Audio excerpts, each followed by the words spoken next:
Does anyone remember that one show? There's a sponge and he's in square pants. Sometimes he's yellow and other times he's under the sea. No, I'm not talking about SpongeBob, but all of the other shows and different types of media that reference the iconic characters and moments from SpongeBob SquarePants. Over the years, the show has become a household name. He's not just a sponge that lives in a pineapple under the sea, but an iconic character that has become a hallmark in cartoon culture. Hey everyone, I'm Justin with channel Frederator, and don't blink because you might just miss these hilarious and sometimes shocking moments in SpongeBob SquarePants references in pop culture. Number 1. Avatar: The Last Airbender. In the episode The Siege of the North Part 1 of Avatar: The Last Airbender, Katara battles against a skilled waterbender and freezes him in ice. This amuses Master Paku, who teases Katara's opponent that in a couple of years he might be ready to fight a sea sponge. A sea sponge, you say, maybe one who's a master in karate? In a German translation of the same scene, Master Paku refers to a starfish instead. I think Master Paku would find SpongeBob and Sandy to be excellent pupils. Patrick, on the other hand, not so much. Although SpongeBob is no waterbender, the creators of Avatar did say that this reference was meant to be a friendly poke at SpongeBob, as they shared a network at the time. Number 2. The Grim Adventures of Billy and Mandy. The Grim Adventures of Billy and Mandy references SpongeBob a couple times, the first being a rather blatant scam in the form of a commercial for sea critters, fish-like pals that talk and live underwater. They're seen in a familiar underwater background that resembles Bikini Bottom, complete with flower-shaped clouds. And for the very low price of $49.95, you too can own your very own sea critters. In the episode Be Afraid, Be Very Afraid, Grim is hired to be the spokesperson for a new monster laxative, and by that, I mean a laxative meant for monsters. I hope. Anyway, there is a familiar looking monster on that board of directors, a teal looking square sponge in a suit. Sponge Teal's square suit, perhaps? But this sponge also has the added bonus of fangs and horns. When the laxative business tanks, the board regrets hiring Grim. It seems that the SpongeBob doppelganger is the one to blame and takes part in the firing of Grim, which of course involves the typical baseball bat beating, blowtorching, and dumping of hot coffee on him. I guess it's true to what they say. There are only two certainties in life: death and laxatives. Number 3. Phineas and Ferb. There are many parallels to SpongeBob sprinkled into various episodes of Phineas and Ferb. While underwater in Atlantis, Ferb drinks tea the same way that SpongeBob and Patrick do in Tea at the Tree Dome. And in Summer Belongs to You, Phineas pulls a starfish and a sponge out of the sand, claiming, "There has got to be something we can make out of this. No, that's ridiculous," before throwing them away. A sneaky SpongeBob reference is layered in the episode Phineas and Ferbusters,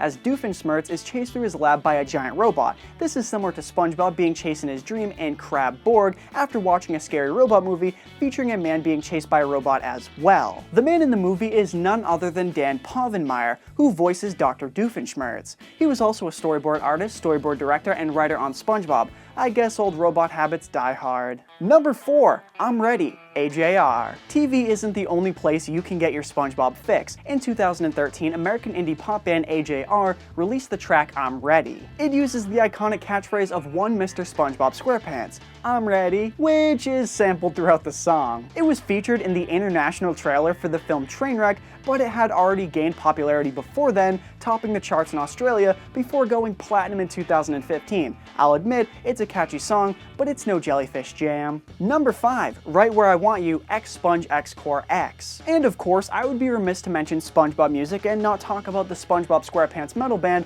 X Sponge X Core X and their single Right Where I Want You, which features samples from the episode Chocolate with Nuts. The song uses much of the storyline of the episode, following Tom, a very vocal fish who wants some chocolate, as well as a daughter and her much, older mother. The song ends the way all songs should, with Patrick's strong sell of saying he loves us. We love you too, Patrick, just not as much as chocolate. Number 6. Gravity Falls. Gravity Falls stars the dynamic brother and sister team Dipper and Mabel Pines as they uncover strange forces and fight supernatural creatures at their uncle's mystery shack during the summer. In the episode Double Dipper, one such creature, Paper Jam Dipper, named after an unfortunate paper jam cloning accident, parallels a familiar foe, Doodle Bob. And as we all know, SpongeBob faces in Frankendoodle, Paper Jam Dipper and Doodle Bob share many similarities, such as a 2D appearance, limited communication skills, and in the end, they're both erased. Or in Paper Jam Dipper's case, washed away. In the words of Doodle Bob and Paper Jam Dipper, oh mihoy minoy. Number 7. The Simpsons. Our sponge who Bart in heaven, hallowed by thy Bob.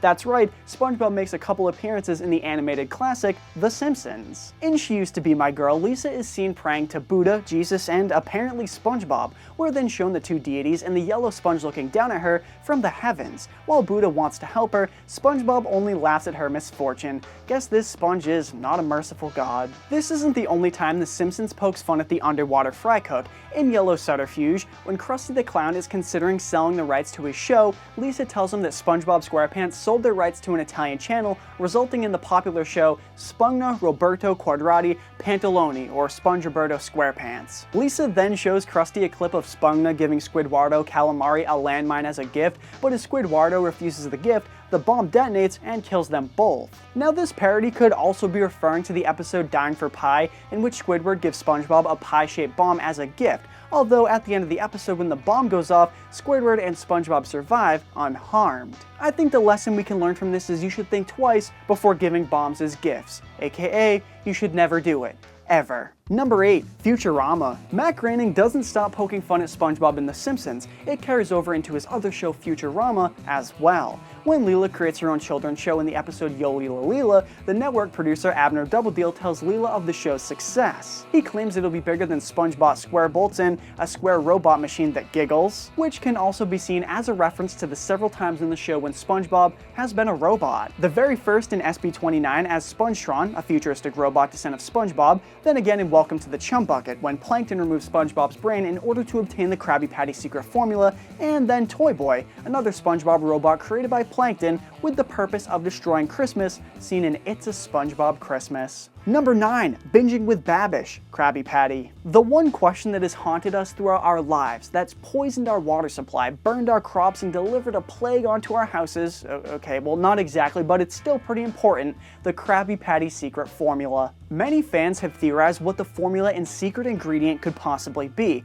and new cooking channel Binging with Babish has taken on the challenge of figuring it out. He gives it his best shot as he makes 2 possible Krabby Patty burgers and shows step-by-step instructions on how to prepare and cook the 2 meals. While Babish himself believes there is no secret ingredient, he indulges us with 2 possibilities. The first being the popular fan theory of the secret ingredient being a pinch of King Neptune's Poseidon power, or MSG to us land dwellers. As for the second take on what the Krabby Patty secret formula might be, well, if you want to see for yourself, check out the link in the box below, comment and let us know what you think the real secret ingredient is. Number 10. Real life SpongeBob. SpongeBob is so ingrained in our society and synonymous with sea life that we've even started naming new oceanic discoveries after him. In 2011, Dr. Desjardins, a professor of ecology and evolution at San Francisco State University, co-discovered a new species of sea fungus, which they then later named Spongiforma SquarePantsi. Unlike SpongeBob though, this mushroom, although porous and more orange than yellow, resides in Lambir Hills National Park